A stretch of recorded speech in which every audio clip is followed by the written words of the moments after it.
Olá pessoal, espero que vocês estejam bem. Estamos aqui para mais uma aula de física. Seria a aula 2 do primeiro roteiro ainda. Talvez essa aula devesse estar disponível para vocês na semana passada, mas tivemos contratempos aí. O importante é que ela está saindo aqui, tá bom? Então, nessa aula, eu pretendo, a intenção dela ajudar, ou era ajudar vocês, né? A fazer a segunda parte das atividades do roteiro, certo? Então, eu vou comentar sobre alguns assuntos bem importantes e que serão bem úteis ao longo do nosso estudo de física ainda no ensino médio, tudo bem? Bom, inicialmente eu gostaria de falar com vocês sobre uma coisa chamada grandezas e unidades de medida. Essa parte de grandezas e unidades de medida, se não me engano, vocês já aprenderam no 7º ano lá em matemática. Mas vamos fazer uma revisão aqui, só para a gente lembrar um pouquinho sobre o que é. Eu coloquei aqui uma definição de grandeza, tá? Vamos ver o que ela diz.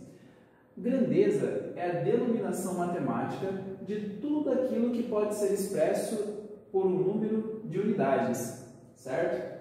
Mediante uma contagem ou uma medição. Basicamente, grandeza é tudo aquilo que pode ser contado ou tudo aquilo que pode ser medido. E eu sempre vou expressar isso em um determinado número de unidades, certo?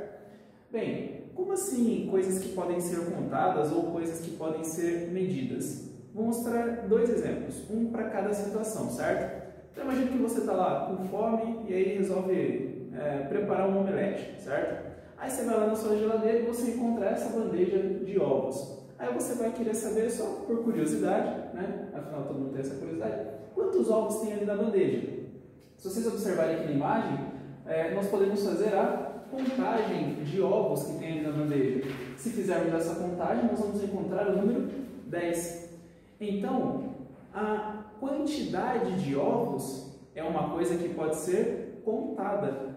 Então, a quantidade de ovos, ela é uma grandeza. Por quê? Eu posso contar a quantidade de ovos que existe, por exemplo, em uma bandeja. E qual é a quantidade de ovos que eu tenho nessa bandeja? 10 ovos. Então, 10 é um número aqui que eu estou expressando essa minha grandeza, certo? E percebam que a contagem ela é uma coisa exata, né? Então, eu tenho exatamente 10 ovos. Não resta nenhuma dúvida disso. Tudo bem, pessoal? Esse é um exemplo de algo que pode ser contado. Um exemplo bem simples, tá? Agora, e o que é alguma coisa que pode ser medida? Vamos pegar um outro exemplo. Então, imagine que vocês estão dentro de um carro e vocês estão indo, por exemplo, de Angatuba para Itapetinga, fazer qualquer coisa lá, certo? Aí vocês, em determinado momento da viagem, vocês observam o velocímetro e vocês se deparam com essa situação aqui. Então, o velocímetro do carro, né, dependendo do livro ou algum lugar que vocês pesquisem, vai ter um nome chamado odômetro, mas é o mesmo sentido.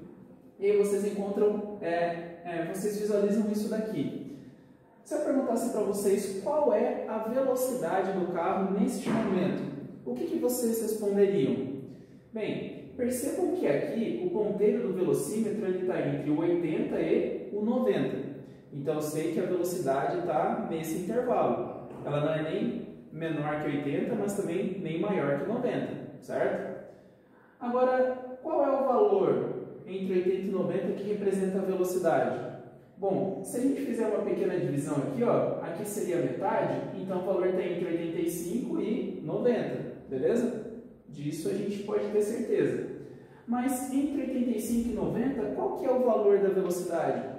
Talvez alguns possam argumentar que seja de 87, talvez alguns possam argumentar que seja de 88, mas não é algo que nós podemos ter muita certeza. Mas nós temos ali mais ou menos uma noção de qual é a velocidade, certo, pessoal? Então, aqui nós estamos executando a medição. Por quê? Estamos utilizando um instrumento de medida. Estamos utilizando um velocímetro para medir alguma coisa. E o que nós estamos medindo aqui? A velocidade do carro. Então, a velocidade, ela também é uma grandeza. Só que, no caso da velocidade, a gente não consegue contar a velocidade, mas a gente consegue medir a velocidade. Só que ao contrário da contagem, né, que a contagem me dá um valor exato, a medição muitas vezes ela não me dá um valor preciso daquilo que eu estou medindo. Eu tenho um valor aproximado. Então, por exemplo, eu sei que aqui a velocidade é 87, 88 km por hora, certo? Eu estou medindo a velocidade, mas não é um valor tão exato assim. A exatidão da nossa medição sempre vai depender do instrumento de medida.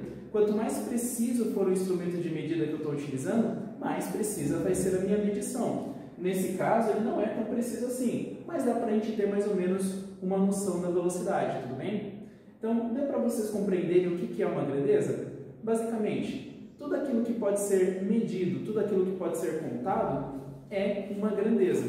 E sempre que nós vamos expressar uma grandeza, nós precisamos expressar um número, certo? E no caso das medições, nós precisamos também expressar a unidade em que esse número está sendo medido. Já vou chegar nessa parte com vocês, tá bom? Bem, então, sempre que nós vamos medir alguma coisa, né, medir uma grandeza significa contar um número, que nem no caso da velocidade. Nós contamos 88, por exemplo, temos um número, certo? Sempre com precisão limitada, né, que vai depender do instrumento de medida que eu estou utilizando, que indica quantas vezes ela contém uma unidade de medida. Mas aí que tal, o que seria essa tal unidade de medida, né? Que nem na velocidade. A velocidade ali seria 88. Só que se eu falar para você que a velocidade no carro é de 88, você vai conseguir entender por completo o que essa informação está passando? Talvez você até pense, né? Ah, é 88 km por hora, mas aí é que tá. Eu tive que complementar a informação, não tive? Além de dar um número, que era 88, eu tenho que complementar a informação com quilômetros por hora. Essa informação que aparece depois do número é o que nós chamamos de unidade de medida, ou seja, ela expressa em qual unidade nós estamos medindo aquela grandeza. Porque, por exemplo, a velocidade ela poderia ser em metros por segundo, milhas por hora, se fosse lá nos Estados Unidos, por exemplo, né? Então, existem várias unidades nas quais eu posso expressar uma medida. Então, é importante eu sempre dar não apenas o valor, mas dar também a unidade na qual este valor está sendo expresso, tudo bem? Por exemplo, vamos supor, medir a distância. Eu posso medir a distância em metros, em centímetros, em quilômetros. Então, eu não posso falar que, por exemplo, a distância daqui até a esquina, por exemplo, é de 20. Tudo bem, daqui até a esquina só pode ser 20 metros, né? Mas quando eu vou expressar qualquer tipo de grandeza, é sempre importante expressar também a unidade na qual ela está sendo medida, certo, pessoal? E, com o tempo, surgiu a necessidade de criar esses certos padrões para as unidades de medida. Mas por que criar um padrão de unidade de medida? Porque, com o tempo, começaram a surgir umas medidas, né, que elas eram meio estranhas, né? Elas serviram a um propósito lá, mas era meio complicado você estabelecer um padrão. Por exemplo, no ano de 1120, lá na Inglaterra, o rei Henrique I ele estabeleceu um padrão para as unidades de distância, que era a tal da jarda. Talvez você já tenha ouvido falar nessa unidade de medida, é muito comum lá nos Estados Unidos, né? Quem curte futebol americano sabe que lá é tudo medido em jardas, né? Mas quanto vale uma jarda? No caso do rei Henrique I, era a distância da ponta do nariz dele até a ponta do dedo médio com o braço dele esticado. Tá, sei lá, a criatividade dele é incrível, né? Mas, então, essa distância da ponta do nariz até a ponta do dedo dele valia para ele. Mas agora vamos supor uma pessoa comum, né? Qualquer outra pessoa, ela esticasse o braço, ela teria o mesmo tamanho de braço que o rei Henrique I? Teria o mesmo tamanho de nariz? Não necessariamente. Então, ficava meio estranho você estabelecer um certo padrão de medida. Um outro exemplo, lá na França, o rei Luís XIV, ele estabeleceu como unidade de medida de comprimento o pé, que era, como o próprio nome sugere, o tamanho do pé dele, né? Mas nem todo mundo tem o mesmo tamanho de pé. Se eu fosse medir, por exemplo, aqui as coisas, seria meio complicado, aqui 43, mas também faltava um certo padrão, né? E algum outro rei também, igualmente criativo, estabeleceu uma unidade de medida de polegada, né? Que era o tamanho da falange do seu polegar. Então, com o tempo foram surgindo diversas unidades de medida que eram meio complicadas, não tinha como você padronizar, porque você pegava partes de corpo que nem todo mundo tinha igual, né? Foi então que surgiu, com o tempo, uma coisa chamada Sistema Internacional de Unidades, também abreviado como SI, certo? Vez por outra vocês vão se deparar com essa sigla aí nas nossas aulas de física. O que é o Sistema Internacional de Unidades? É um conjunto de unidades de medida de todas as grandezas que é adotado mundialmente, tirando os Estados Unidos e o pouco de cultura americana, de cultura inglesa. Eles são todos frescos e utilizam as unidades de medida deles. Mas, enfim, esse conjunto de unidades, eles surgem a partir de 7 unidades chamadas de unidades fundamentais. Elas são a base de todas as outras unidades de medida, certo? E existem também 2 unidades suplementares, tá? Que elas, a partir dessas unidades, é que são definidas todas as outras, tudo bem? Essas 7 unidades fundamentais, nós vamos utilizar todas elas ao longo do nosso curso de Física aí pelos 3 anos do ensino médio. As unidades suplementares, das 2 a gente vai usar uma só, tá? Eu vou mostrar aqui numa tabela quais são essas 7 unidades fundamentais e aquela unidade suplementar que nós vamos usar aí ao longo do tempo, tá? Então, as 7 unidades fundamentais são essas daqui. Aqui existe a grandeza e aqui está a unidade que nós usamos para medir a grandeza, tá? Tem tanto o nome quanto o símbolo. Então, para comprimento, nós utilizamos o metro, simbolizado pela letra M. Para medir massa, nós utilizamos quilograma, simbolizado pelas letras KG. Para medir o tempo, nós utilizamos o segundo, simbolizado pela letra S. Para medir a intensidade da corrente elétrica, nós utilizamos o ampere, que é simbolizado pela letra A maiúscula. Para medir a temperatura, nós utilizamos o Kelvin, que é simbolizado pela letra K maiúscula. Para medir a quantidade de matéria, utilizamos o mol, que é mol mesmo, certo? E para medir a intensidade luminosa, nós utilizamos a unidade chamada candela, simbolizada pelas letras minúsculas C e D, certo? Essas são as 7 unidades fundamentais. Isso significa que o comprimento só dá para medir em metro? Não, você pode medir o comprimento em centímetros, milímetros, quilômetros, ano-luz, né? Mas todas essas outras unidades que eu comentei, elas vêm do metro, certo? Então essa aqui é a base das unidades de medida de comprimento. A 8ª unidade, que seria uma das suplementares que a gente vai utilizar, é para medir ângulos. Nós utilizamos o radiano, que é simbolizado pelas letras R e A D, pelo rádio, certo, pessoal? Essas são as unidades fundamentais do Sistema Internacional de Unidades. Claro que existem diversas outras que nós podemos utilizar, certo? Por exemplo, existem alguns múltiplos e submúltiplos não fundamentais que não pertencem ali ao SI, mas nós acabamos utilizando. Por exemplo, nós podemos medir o tempo não só em segundos, mas podemos medir em minuto, né? Basta a gente fazer a conversão. Eu sei que 1 minuto tem 60 segundos. Ó, esse aqui é do Sistema Internacional, minuto não é. Mas a gente pode fazer a equivalência aqui, tá? Outro exemplo, o tempo nós podemos medir em hora. 1 hora eu sei que tem 60 minutos. 60 minutos, cada minuto tem 60 segundos, então se eu multiplicar 60 por 60, eu sei que em 1 hora eu terei 3.600 segundos. Segundos está no Sistema Internacional, hora não. Mas nós podemos fazer a equivalência aqui, cada hora equivale a 3.600 segundos, certo? Podemos medir o tempo em dias também, né? Eu sei que um dia tem 24 horas, certo? Cada hora tem 3.600 segundos. 24 vezes 3.600, então vai dar 86.400. Cada dia, que não faz parte do SI, tem 86.400 segundos, que faz parte do SI. Ah, quando é que eu vou utilizar isso aqui? Não dá trabalho você ficar falando, por exemplo, um número tão grande quanto 86.400 segundos? Dá trabalho, né? Fora que, quando você fala 86 mil segundos, tá, mas isso daí vale quanto? Então, nós podemos fazer a equivalência aqui e falar que isso tudo vale um dia, que é muito mais simples e muito mais fácil de você entender a informação, tá? Um outro exemplo, massa. A massa, a gente falou que a unidade era quilograma, mas vocês podem ver também a unidade chamada tonelada. Uma tonelada equivale a 1.000 quilogramas. Quilogramas está no Sistema Internacional, tonelada não, mas elas são equivalentes, tudo bem? E, só uma última observação, com relação aos ângulos, vimos que no Sistema Internacional a unidade de medida de ângulos é o radiano, simbolizado por rádio, mas acho que provavelmente vocês estão mais acostumados a trabalhar com ângulos sendo medidos em graus, certo? Não tem problema, a gente mede em graus também, tem como fazer a conversão, mas isso a sua professora de matemática vai ensinar, ou professor de matemática, né, no caso de vocês é hoje, vai ensinar para vocês aí lá no segundo semestre, tá? Como fazer a conversão de um para o outro, tudo bem?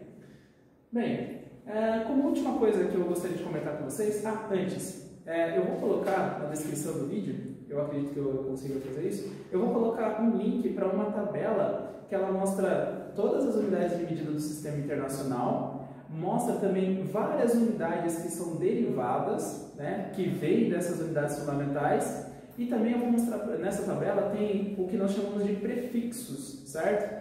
Essa parte de prefixos eu não incluí aqui para o vídeo não ficar muito extenso e talvez muito denso, mas uma hora eu vou comentar com vocês que é uma coisa bem importante. Os prefixos utilizados no sistema internacional, potências de 10 e notação científica. Isso vai ser muito importante, mais para frente eu gravo uma aula disso para vocês, tá?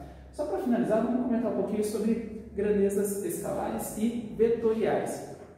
Então, como vimos, grandeza é tudo aquilo que pode ser medido ou contado. Só que as grandezas, elas podem ser de dois tipos. Elas podem ser uma grandeza escalar ou podem ser uma grandeza vetorial. Qual que é a diferença de uma para outra?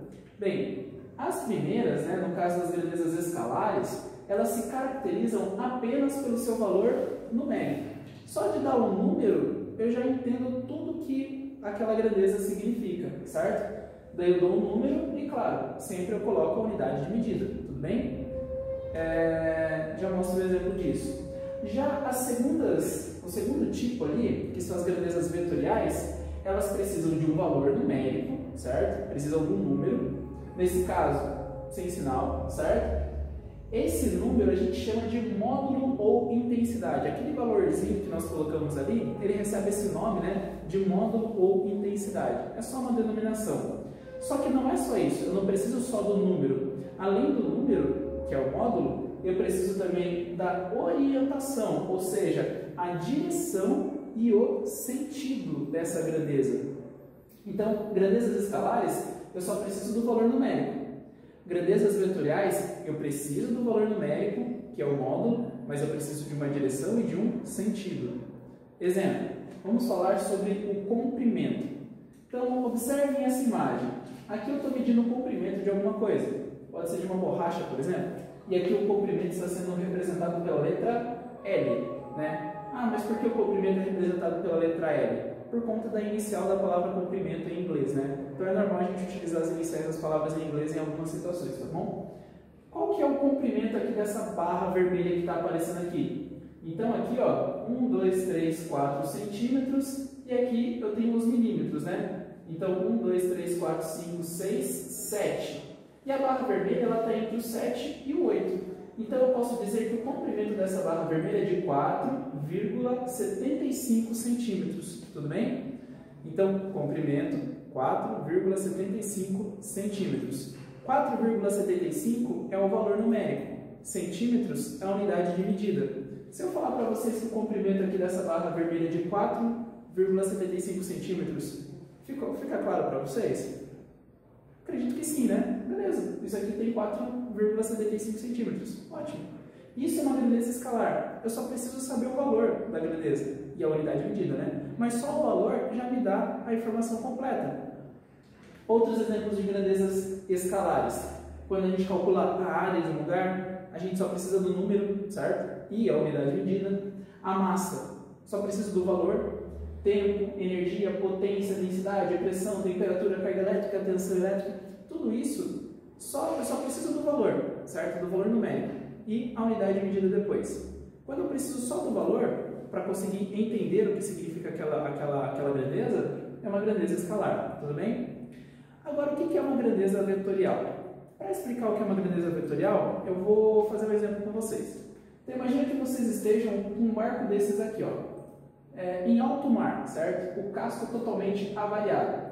Eu não faço a mínima ideia se o barco nessa situação ele conseguiria continuar navegando, mas vamos supor que sim, certo?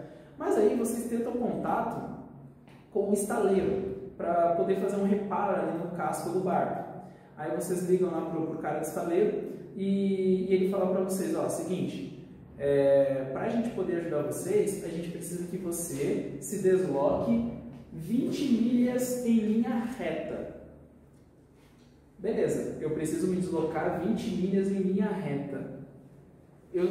Aqui eu estou falando da grandeza, né, que é o deslocamento, e eu tenho o valor, que é 20, que é a unidade de medida, que é milhas. Deslocar 20 milhas. Beleza, fechou. Essa informação está completa? O que vocês acham? Pausa para pensar. Momento Dora Aventureira. Agora eu dou a resposta. Mas quando você pensa deslocar 20 milhas em linha reta, Mas para onde? Eu posso ir 20 milhas para frente, posso ir 20 milhas para um lado, para o outro, para trás. Existem infinitas direções nas quais eu posso seguir essas 20 milhas. Então, só falar para deslocar 20 milhas, eu não estou passando a informação completa. Eu não preciso somente do valor nesse caso, mas eu preciso também de uma direção. Então vamos lá, vamos voltar no exemplo. Finge que daí o cara do estaleiro falou para você, ó, preciso que você se desloque 20 milhas em linha reta na direção norte-sul. Ah, agora já começou a melhorar a situação. Aí você fala, beleza, pode deixar. Aí você vai pensar, vamos lá, 20 milhas na direção norte-sul. Tá, mas e agora? Eu vou para o norte ou vou para o sul? Então, eu já melhorei a informação, mas a informação está completa? Não. Agora eu tenho um número, tenho uma direção, só que eu preciso saber, nessa direção, para qual sentido que eu vou. Então, qual o sentido?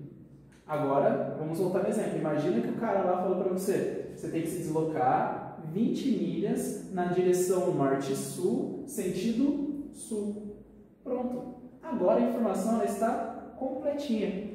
Agora eu tenho o valor, que lembra como que é o nome do valor? A gente chama de módulo ou intensidade.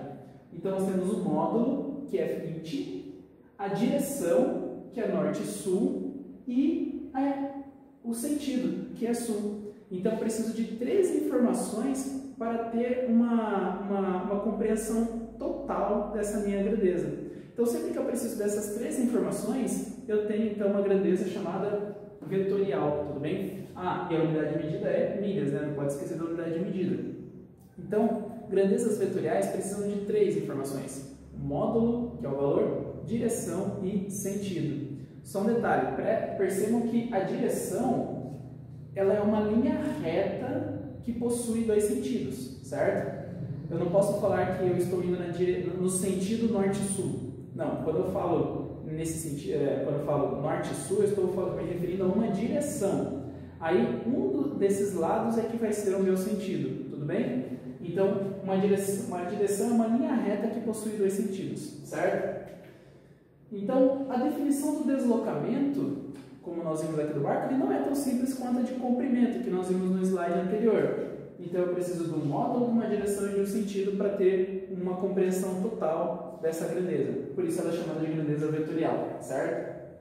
Dá uma olhada aqui nessa imagem agora. Então, aqui nós podemos ver que um carro ele está se deslocando 10 metros, ó, módulo, valor, 10 metros.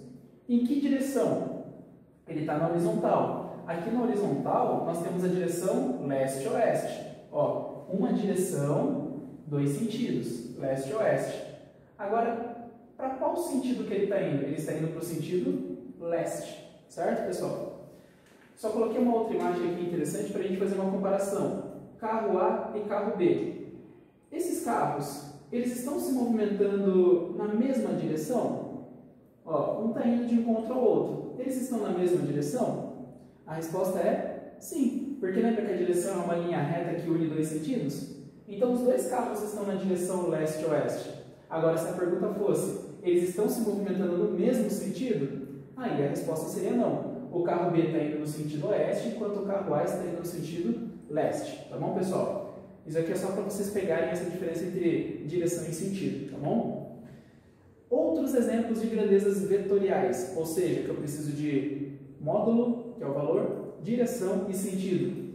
Velocidade, aceleração, força, impulso, quantidade de movimento, que também a gente chama de momento linear, vetor campo elétrico, vetor indução magnética, entre outras. Todas essas grandezas que a gente está falando aqui, a gente vai ver ao longo do ensino médio, tá bom? E como que eu represento uma grandeza vetorial? Bem, velocidade, vocês não precisam escrever sempre velocidade, a velocidade é tanto. Vocês podem utilizar uma letra para simbolizar a velocidade. No caso da velocidade, nós utilizamos a letra V minúscula, certo?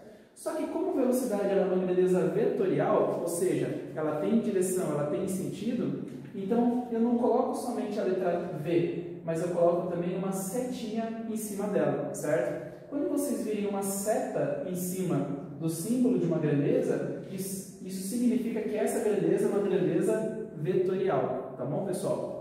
Então, no exemplo do barco, eu falei do deslocamento, né? Então, se vocês verem, por exemplo, a letra D com uma seta em cima, saibam que é deslocamento, tudo bem?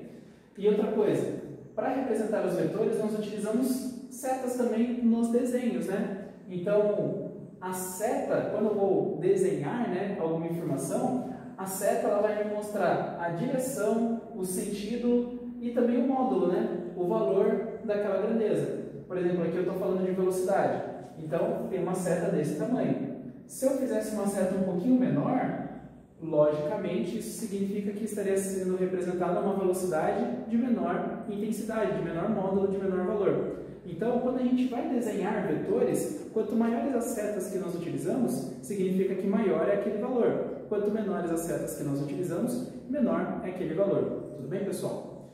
Enfim, por hora era isso. Agradeço a atenção de vocês. Espero que talvez isso tenha ajudado vocês a ter mais uma noçãozinha sobre o assunto que está lá no roteiro, tá bom? E isso aqui vai ser, essa é uma aula bem importante, se precisar revise ela algumas outras vezes, que sempre a gente vai estar falando sobre grandezas, sobre unidades de medida, se ela é escalar, se ela é vetorial. Isso aqui vai ser bem importante ao longo de todas as aulas, tá bom? Qualquer dúvida é só entrar em contato. Espero que tenham gostado e bons estudos!